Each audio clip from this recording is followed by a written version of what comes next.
நான் ஒரு சிறிய கதை சொல்லிக்கலாமா? சொல்லுங்க, சொல்லுங்க. அதாவது இந்த கதை வந்து அவர் பேர் வந்து சரவணன்.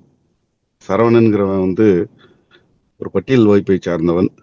அவன் வந்து அவனுக்கு கிடைக்க வேலை வந்து என்னன்னா பிணவரை காவலன். பிணவரை காவலருக்காக விண்ணப்பிக்கல. அவன் வந்து ஒரு கணக்கருக்காக விண்ணப்பித்தான். ஆனா அந்த அந்த கவுன்சிலர் சொன்னாரு, ஒரு 2 வருஷம் இதுல நீ இருந்துக்கப்பா, அப்புறமா உனக்கு கொஞ்சமா நான் தாசில்தார்கிட்ட சொல்லி உனக்கு கணக்கர் வேலை வாங்கி தரேன்னு சொல்லிட்டு அதுல 2 வருஷம் இருக்க சொன்னாரு. அது 2 ஆண்டுகளை கடந்து இப்ப 6 ஆண்டுகள் ஆயிடுச்சு. ஆனா அதே பிணவரை வேலை தான் பார்த்துட்டு இருக்கான். பிணவரை வேலைன்னா அது வந்து பல வகையான பிணங்கள் வரும் இங்க. அதெல்லாம் பாதுகாக்கணும், ரிஜிஸ்டர் பண்ணிக்கிறணும். வரக்கூடிய அந்த யாரெல்லாம் எடுத்துட்டு போறாங்களோ அவங்களுடைய லிஸ்ட் இதெல்லாம் மெயின்டைன் பண்ணணும். இதுதான் அவனுடைய வேலை. இப்படி இருக்கையில வந்து முதல்ல அவனுக்கு வந்து ரொம்ப பயமா இருந்தது இந்த வேலை பார்க்கறதுக்கு. காரணம் அங்க உள்ள அந்த சூழ்நிலைகள் அந்த மாதிரி இருந்தது. அந்த பிணவரையும் எப்படின்னா முன்னால வந்து ஒரு வாசல் இருக்கும். அந்த வாசல்ல வந்த உடனே ஒரு சின்ன வராண்டா. வராண்டாவுக்கு அடுத்து ஒரு அறை. அந்த அறை தான் பிணவறையா இருக்கும். இந்த முன் கதவும் பின் கதவும் மூடித்தான் வச்சிருக்கணும்னு சொல்லி ஒரு அரசு உத்தரவு. அதையே அவரு ஃபாலோ பண்ணிட்டு இருப்பாரு. இதுல பகல்ல வந்து பிரச்சனை இல்லை அவருக்கு. இரவுலதான் ரொம்ப பயமா இருக்கும். ஏன்னா ஏதாவது சத்தம் வந்தா கூட அவன் வந்து ஒரு பேய் கத்துதோ அல்லது ஏதாவது ஒரு ஒரு இந்த மாதிரி ஒரு பயத்திலே அவன் வாழ்ந்துட்டு இருப்பான். இப்படியே ஓடிக்கிட்டு இருக்கு. ஒரு சில நாளுங்கள்ல வந்து இரவுல வந்து சத்தம் வரும். இவன் போக மாட்டான். கதவு வரைக்கும் போய் வருவான். உள் கதவு வரைக்கும். ஆனா அந்த கதவை திறக்க மாட்டான். ஏதோ ஒன்று நடக்குதுன்ட்டு. விடிய வரை காத்திருப்பான். விடிஞ்சதுக்கு அப்புறம் போய் பார்ப்பான். அதாவது அந்த ஒரு புணத்தினுடைய அந்த கண்கள்லாம் வந்து எலி எலி கூட்டமா வந்து பிடுங்கி இருக்கும். அதை பார்த்தோன்னு ரொம்ப அவனுக்கு பயமா போயிடும். ஆகா, இதான் நம்மளுடைய கவனக்குறைவு தானே, நம்மளுடைய வேலைகள்ல உள்ள ஒரு விஷயம் நம்ம தவற விட்டுட்டோமேன்னு சொல்லி ரொம்ப வருத்தப்படுவான். இனிமே இந்த மாதிரி நடக்கக்கூடாது, நம்ம பார்த்துக்கோன்னு சொல்லி இருப்பான். 2 நாள் சென்று மீண்டும் கொல்லை பக்கமா ஒரு சத்தம் வரும். என்னடா சத்தம் வருதுன்னு சொல்லிட்டு கதவு வரைக்கும் போவான். ஆனா இவனுக்கு உள்ள ஒரு பயம் இருக்குதுல்ல, அது உள்ள விடாது. திரும்பி வந்து அந்த நாக்காலே உட்காந்துக்குருவான். அப்புறம் விடிஞ்சவன போய் பார்ப்பான். ஒரு ஒரு பிணத்தினுடைய கால சதையை வந்து வெறி நாய்கள் வந்து கொல்லை பக்கமா வந்து இப்படி கவ்வி கொண்டு போயிருந்திருக்கும். இப்பதான் அவன் முடிவுக்கு வருவான். அதாவது உயிர் உள்ளவர்களால் தான் உயிரற்றவைகளுக்கு பிரச்சனை தவிர உயிரற்றவர்களால் உயிர் உள்ளவர்களுக்கு எந்த பிரச்சனையும் வராது. ஆகவே இனிமே நம்ம பயம் கொள்ள தேவையில்லை.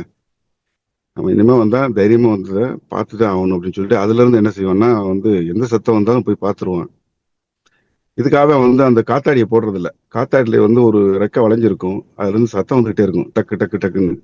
அந்த சத்தத்தினால உள்ள சத்தம் எங்க கேட்காம போயிடுமோங்கிறதுக்காக அந்த ஃபேனையை அமர்த்தி வச்சிருப்பான். இது இரவு நேரங்கள்ல. பகல் நேரங்கள்ல அவனுக்கு இந்த பிரச்சனையே கிடையாது. இப்படி போயிட்டு இருக்கு. ஒரே ஒரு டெலிஃபோன் இருக்கும். அந்த டெலிஃபோன்ல அடிக்கடி வந்து என்கொயரிஸ் வந்துட்டு இருக்கும். டெலிஃபோன் வந்து அடிக்குது. அடிச்ச டெலிஃபோன் வந்து கேட்கறாங்க, இந்த மாதிரி ஐயா, ஒரு வெள்ளை நிற சட்டையும் நீல நிற பேண்டும் போட்ட ஒரு பிணம் வந்துச்சான்னு கேட்கறாங்க. ஒரு பாடி வந்துச்சான்னு கேட்கறாங்க. இவர் சொல்றாரு, அப்படியா, நான் பாக்குறேன், நீங்க ஒரு 1 மணி நேரம் டெலிஃபோன் பண்ணுங்கன்னு வச்சிடறான். எந்த டெலிஃபோனுக்கும் மரியாதை அவன் பேச மாட்டான். காரணம் வந்து விரக்தி. ஒண்ணு, இந்த வேலை அவனுக்கு பிடிக்காத விரக்தி, சூழ்நிலைகள், அவனுடைய குடும்ப சூழ்நிலை, இதெல்லாம் வந்து ரொம்ப யார் பேசினாலும் ஒரு ஆத்திரத்தோட அவன் பேசுவான். இந்த மாதிரி போயிட்டு இருக்கு. அடுத்து கொஞ்ச நேரத்தில் மீண்டும் ஒரு டெலிஃபோன் வருது. அந்த டெலிஃபோன் அவங்க சொல்றாங்க, நேற்று பேசுன நாங்க தான் பேசுறோம், ஒரு 4:30 மணிக்கு நாங்க வந்துடுறோம் அப்படிங்கிறாங்க. 4:30 மணிக்கு வந்துருங்க, 5 மணிக்கு மேல நாங்க மூடிடுவோம் அப்படிங்கிறான். சரின்னு சொல்லிட்டு அந்த டெலிஃபோனை வச்சிடறான். அந்த அப்புறம் அவர் யார், இந்த வாத்தியார், நேற்று சொன்னீங்களே வாத்தியார், அந்த வாத்தியார் தானே, அந்த பணத்தை நான் ரெடி பண்ணிடுறேன், நீங்க கரெக்டா 4:30க்கு வந்துருங்க அப்படிங்கிறான். சொன்ன உடனே அந்த டெலிஃபோனை வச்சிடறான். வச்சுட்டு உள்ள போயிட்டு ஒரு பெரிய மேசையை ரெடி பண்ணி அந்த மேசையில வந்து என்ன செய்யறான், ஒரு பிளாஸ்டிக் பேப்பரை விரிச்சு அதுக்கு மேல வந்து 3 கயிறுகளை போடுறான். அதாவது துணியில கிழிச்ச கயிறுகள். கால் பக்கம் ஒரு கயிறு, இடுப்புக்கு ஒரு கயிறு, நெஞ்சுக்கு ஒரு கயிறு போட்டு அதுக்கு மேல வெள்ளை துணியை போட்டு ரெடி பண்ணி வச்சுக்கிறான் அவன். வச்சுட்டு மறுபடியும் இருக்கும்பொழுது கரெக்டா 4:30 மணி ஆயிடும். அவங்களும் வந்துருவாங்க.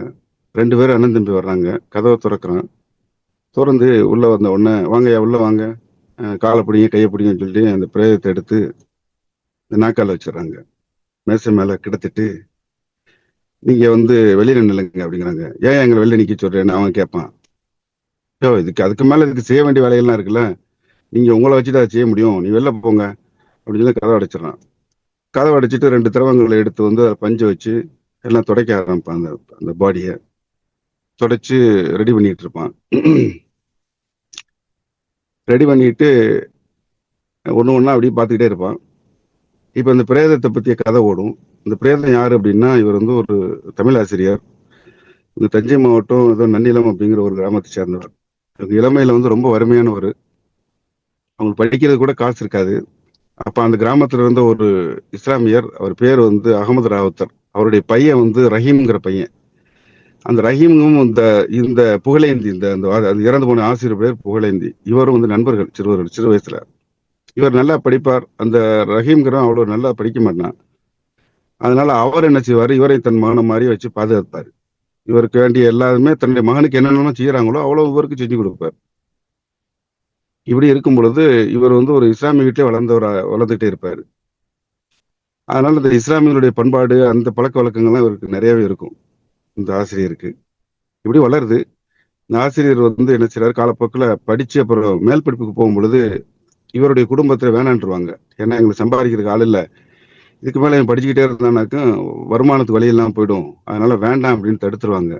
இவர் தான் என்ன செய்வார், அப்போதைக்கு இல்லை அவன் படிச்சுட்டு அவனுட்டு தஞ்சை கல்லூரியில் ஒண்டி சேர்த்து விடுவாரு. அப்ப 17 ரூபாயும் 4 அண்ணாவும் கொடுத்து சேர்ப்பாரு. அப்போ வந்து நிறைய விஷயங்கள் அவர் என்ன செய்வார்னா, ஒரு ஒரு அறிவுரைகள், மார்க்க விஷயங்கள்லாம் அந்த பையனுக்கு இந்த புகழேந்திங்கிற ஆசிரியர் கற்றுக் கொடுத்திருப்பார். இப்படி கதை போகுது. இவருக்கு புகழேந்தி 3 குழந்தைங்க, 2 ஆண் குழந்தை, ஒரு பெண் குழந்தை. ஆண் குழந்தை 2 பேருமே நல்லா செட்டில் ஆகியிருப்பாங்க. அமெரிக்காவில் ஒருத்தன் இருப்பான், ஒருத்தன் கனடாவில் இருப்பான். பெண் குழந்தை வந்து தன்னுடைய தங்கை மகனுக்கு கல்யாணம் பண்ணி கொடுத்திருப்பாரு.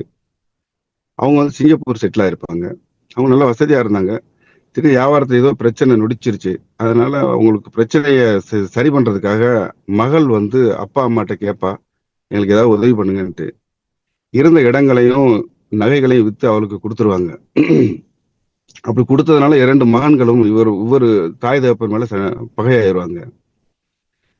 பகையானது மட்டும் இல்ல, நீ மகள்கிட்ட கொடுத்த நகையும் அந்த பணத்தையும் நீ திரும்ப கேளுன்னு தொந்தரவு பண்ணிட்டே இருப்பாங்க. இவரும் என்ன செய்வாரு, மகள்கிட்ட கேட்பாரு, ஏம்மா ரொம்ப நாள் ஆச்சு, மருமகன்கிட்ட கேட்டதை கொஞ்சம் வாங்கி கொடுவேன் அப்படின்ட்டு. இது கேட்ட காரணத்தினாலே மகளும் தாய் தகப்பனோட பேசுறது நிப்பாட்டிடுவா. ஸோ இப்போ வந்து இவங்க வந்து 2 பேரும் அனாதையாயிருவாங்க. பிள்ளைகள் இருந்து இவங்களை யாரும் பார்க்கறதுக்கு இல்லை. இந்த நேரத்தில் இவருடைய மனைவி, புகழேந்தியுடைய மனைவி பேரு விசாலாட்சி, அவங்க இறந்துருவாங்க. இறந்த உடனே இவரே இருந்து எல்லாமே காரியங்கள்லாம் செஞ்சு முடிச்சிருவாரு. இதுக்கு பிறகு இவருக்கு பயம் வரும், இனிமேல் நம்ம தனியா இருக்கிறோம், நமக்கு ஏதாவது ஒன்று ஆனா என்ன செய்யறது அப்படின்னு சொல்லிட்டு இவர் என்ன செய்வார்னா, வரக்கூடிய பால்காரன்ட்ட சொல்லி வைப்பாரு, நீ காலையிலையும் மாலையிலும் வரும் பொழுது பாலை வெளியில வச்சிடாத, அடுப்பறையில வந்து வச்சுட்டு ஐயா வணக்கம்னு சொல்லிட்டு போகணும் அப்படிம்பாரு. அதுல இருந்து இவர் கதவு தாளிடுறதே இல்லை, கதவு திறந்தே தான் இருக்கும்.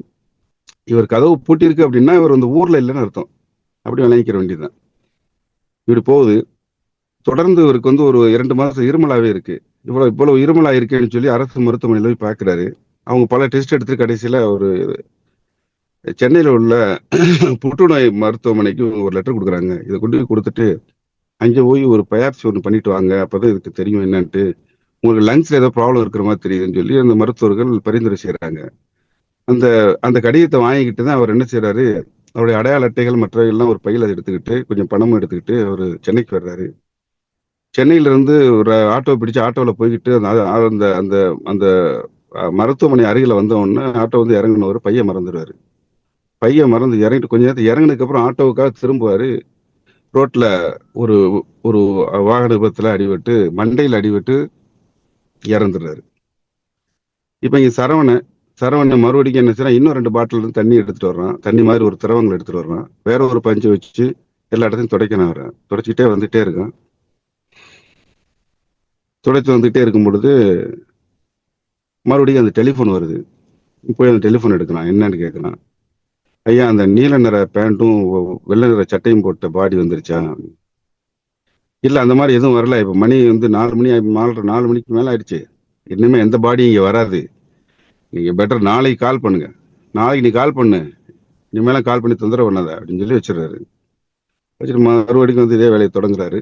தொடங்கிட்டு என்ன செய்யறாரு, அந்த துணியை வந்து வலது பக்கம் உள்ள துணியை வந்து வலது பக்க உடலிலும், இடது பக்கம் உள்ள துணியை வந்து இடது பக்க உடலிலும் போட்டு போர்த்துறாரு. போர்த்து காலில் உள்ள கயிறை வந்து கட்டுறாரு இறுக்கமா.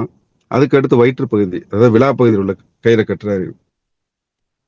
மூன்றாவது நெஞ்சில உள்ள பகுதியில் உள்ள கயிறை கட்டும் பொழுது அவர் முகத்தை பாக்குறாரு. முகத்துல ஏதோ ஒரு குறையுது. ஏன்னா இவர் வரும்பொழுது ரத்தம் வலிச்சிருந்துச்சு, பாதி பக்கம் வந்து திருநூறுடைய அடையாளம் இருந்தது. அது இல்லாம இருக்கேன்னு சொல்லி ஒரு டப்பால இருந்து ஒரு 4 திருநூறு இருக்கு. திருநூறு 4 விரல்களை விடுவான். விட்டு அந்த திருநூறை எடுத்து ஒரு 2 நெத்தியில பூசிடுவான். நெத்தியில பூசினோன்னா இப்பதான் நல்லா இருக்கு அப்படின்னு சொல்லிட்டு அதை பூசிட்டு அந்த நெஞ்சை கட்டும் போது இருக்க கட்டும் பொழுது அந்த பொணம் வந்து அவர்கிட்ட பேசும். இந்த பொணம் சொல்லும், தம்பி என்னை இறுக்கி கட்டாத, நான் உன்னிடம் வாக்களிக்கின்றேன், நான் நிச்சயமாக என்னை திரும்ப மாட்டேன் அப்படின்னு சொல்லி அந்த பொணம் சொல்லும். சொன்ன உடனே இந்த வார்த்தை எனக்கு ரொம்ப உறுத்தலா இருக்கும். என்ன இப்படி சொல்லுது அப்படின்னு சொல்லிட்டு கண்ணீர் அப்பத்தான் சரவணனுடைய கண்கள் வந்து கண்ணீர் பல புரண்டு கொட்டும்.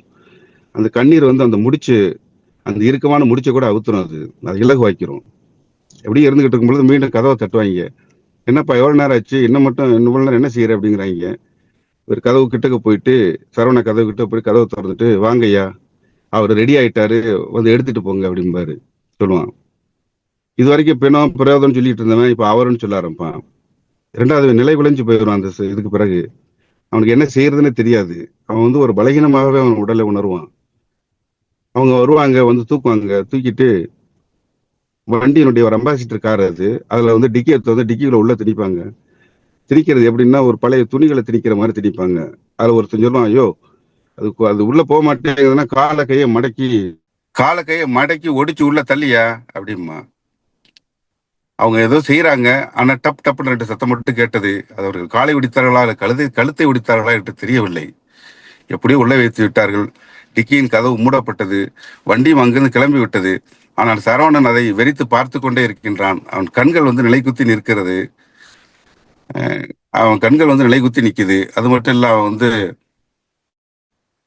அவன் வந்து அந்த வண்டி போறது பூரா கடைசி வரைக்கும் பாக்குறான். வண்டி போகுது, அந்த வண்டியை பார்த்துக்கிட்டே நிக்கிறான். அவனுக்கு என்ன செய்யுதுன்னே தெரியல. இவன் மீண்டும் டெலிபோன் ஒலி அழிக்குது. டக்குன்னு கொஞ்சம் சுதாரிச்சுக்கிட்டு வந்து இந்த டெலிபோன் எடுக்கிறான். டெலிபோன் எடுத்து இப்ப முன்ன உள்ள குரல் இல்ல, ஹலோ அப்படின்னு சொல்லி ரொம்ப கம்மியான குரல்ல, ரொம்ப அழுகையான குரல்ல அவன் கேட்கிறான். ஹலோ அப்படிங்கிறான். ஐயா, அந்த வெள்ளை நிற சட்டையும் நீல நிற பேண்டும் போட்ட அந்த பாடி வந்துருச்சாயா அப்படிங்கிறான்.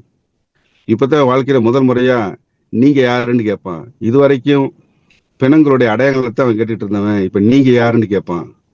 அப்ப அவன் சொல்லுவான், நேற்று திருவிழாவில் கூட்டத்துல நசுங்கி நான் செத்துட்டேன்யா, என் உடலத்தை நான் தேடுறேன் அப்படிமா.